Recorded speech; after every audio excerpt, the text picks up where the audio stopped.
अस्सलामुअलैकुम नाज़रीन, ये इस वक्त आए हैं तूफ़ान सैदाबाद बल्दिया के इलाके में और बहुत नुकसान हुआ। सोलर प्लेटें तो सारी तबाह हो गई। चलो खैर है, लेकिन जानी नुकसान नहीं हुआ। बड़ा गंदा तूफ़ान आया इस वक्त कराची के अंदर। ये देख सकते हैं, बहुत गंदा तूफ़ान आया है।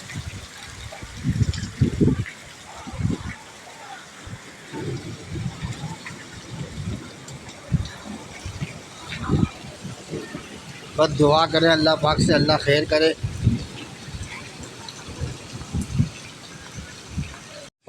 ये देखें नाज़रीन, ये है तूफ़ान इस वक्त सैदाबाद बल्दिया के इलाके में और बड़ा गंदा तूफ़ान है। चारों तरफ पानी पानी है।